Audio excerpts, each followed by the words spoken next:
why don't you stick around and I'm going to show you all of the suppers that I made this week, except for the shepherd's pie that is in the freezer. But I can tell you what I made that with. So let's do it. I started off this meal plan with some meatballs. Sometimes I make venison meatballs, but I didn't have time. So I love in a pinch that I could just go to the store and grab a $10 bag and we are set. I added sweet and sour sauce and then put it on low for 6 hours in my crock pot. This new trick I learned over the past month, cooking your rice in the Instant Pot. I've seen it done before, but I love that it's just so much easier. I don't have to worry about rice boiling over or anything like that on the stove. The recipe didn't recommend to put in butter and salt, but I did anyway because that's how I always cook it on the stove. Once the lid was closed and the vent was sealed, I was supposed to put it on high pressure, but I only put it on low pressure for 8 minutes and it still worked fine. I let it sit there for a natural release of 15 minutes, but it still needed a little venting after that. And here's the result. Everything was light and fluffy, maybe a little bit sticky, but my family doesn't mind that. And the cream cheese icing I threw together for this carrot cake was the bomb. I will leave all the recipes or links to the recipes down in the description as well, so don't worry if you miss anything. This shepherd's pie I had pre-made and frozen. Normally I make it with venison, but I did make it with beef because I was in a pinch and I did not have any ground deer meat on hand. It turned out really great, but I did have to cook it in my oven at like 400 for an hour and a half. It took forever. On to our favorite muffins. Our family just really enjoys these. You're going to start with 3 ripe bananas, half a cup of brown sugar, half a cup of regular sugar, 1 egg, a 1/3 cup of buttermilk, a dash of vanilla, half a cup of butter, 1.5 cups of flour, and a 1.5 teaspoons of baking powder. We add half a cup of chocolate chips. You can add some walnuts or pecans too if you want, but sometimes we just like it nice and plain with the chocolate chips because then the kids can take it right to school. I'm thinking about getting a muffin scooper. What do you guys think? Do you guys use one or do you just use spoons?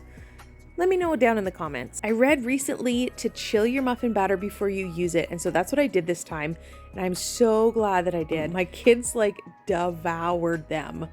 I think we're at day 3, which happens to be Friday, and I'm making some homemade pizzas today. We're gonna do chicken bacon ranch. That's what my kids are into right now, other than Oliver, who is always about the Hawaiian, which I don't blame him. I love that too. I tried this new dough recipe this week and I really liked it, so I will link it down below. Now I'm just cutting up the chicken, getting it ready. Cut it against the grain so then it's easier to eat. It doesn't just pull the whole piece of chicken off when you're having your slice of pizza.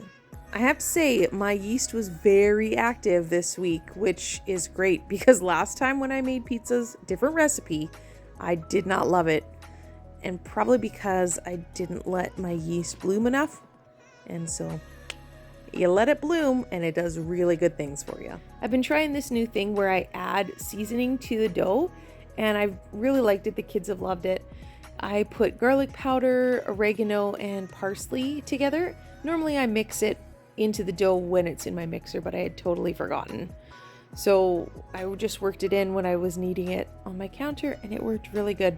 I keep my house really cool, so I always have to proof my dough in a warmed up microwave.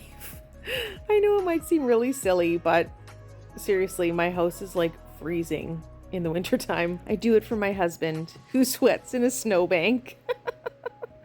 He would say that himself, so it's fine. So I cooked up the bacon until it was nice and crispy, left the bacon grease in the pan, and then fried up my chicken in it. I added some garlic and salt and pepper, and you can add whatever else you want. I'm really enjoying that we're making chicken bacon ranch pizzas now. It just seems to be more fun than throwing pepperoni or ham on. I also enjoy putting in some red peppers, but I don't do that until everything is cooked. I enjoy making thinner pizzas, so I don't want to have a lot of dough. I generally push it and pull it apart with my hands, so nothing is ever perfect. There are some holes that I pinch together. Nobody cares. It's wonderful. I like to do another little coating of ranch on, and I love my pizza stone. Even though it slides everywhere on top, it really is a nice, good, crisp crust. Yeah, I just baked it for about 10 minutes in a 450-degree oven. Mine is convection, and this is what I got. I coated it with a little bit of parsley because I'm fancy. Thank you, Shireen. I've been enjoying her little videos. This is it. It's amazing. You really need to try it. So simple and so good. And Oliver, of course, loves his ham and pineapple. On to day 4, where I made baked pasta. I decided to use fusilli because that's what I had on hand. Just cook it up to the bag's instructions and you're good to go. Into my pot, I sauteed some diced onion and some minced garlic, and then I added some venison sausage that was uncooked.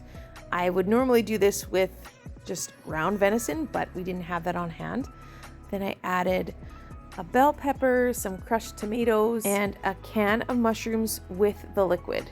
I also used what I had left over from making pizza sauce, but it definitely needed more seasoning, so I added salt and pepper, some parsley, basil, and some sugar to sweeten up those tomatoes. And this was new. I added some cream cheese.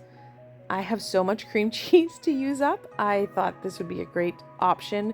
Irene absolutely loved it, and so did Curtis and I, but the boys were a little bit leery. But you know what? If your family loves cream cheese, then I think it's going to be a wonderful recipe for you. On to day 5, where I made Miss Allie's Venison Stew. If you have never had this before, you definitely need to try it. I had some modifications because I didn't have different ingredients, so I will list all of those things down in the description below. But I'm sure if you go to the store with a list, then you'll be able to make this, no problem. I believe in you. The one thing I didn't love was that I had to cook this on high for 4 hours.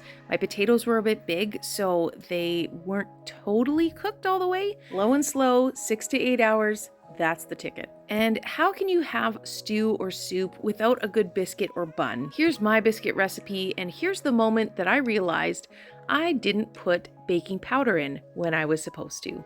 I used soda instead. So let me give you a tip. Please read your recipe again before you do it. When making biscuits, you got to make sure that your butter is nice and cold so then you can cut it in. Now you can use a nice little butter slicer thingamajig like me, or you can use your food processor. It just needs to be incorporated into that flour so then it has a nice buttery texture throughout your biscuit. And do not, I repeat, do not over knead this. Only knead it like 13 to 15 times. If you do too much, then your biscuits will be tough like little floury stones. And if you don't have a bench scraper for cleanup time, you really should get one. I just picked mine up from the dollar store. It's super handy and it has done very well in my kitchen. Probably noticed that I took my measuring cup and I sectioned out those biscuits. You can cut them, you can pull them off, but this is what they look like when they bake up. Pretty great. When it was time to eat, I thickened up the stew by using cornstarch and water, and here it is. Isn't it lovely? It tasted so great. And the best part about making so much stew is you've got some for the next day, and generally it is even better. Day 7, we did a simple baked potato stuffed with corn and a ground venison mix with onions, garlic, beef broth, and some gravy mix. Tell me down below which was your favorite and what do you want to see next. Take care, guys. Happy cooking.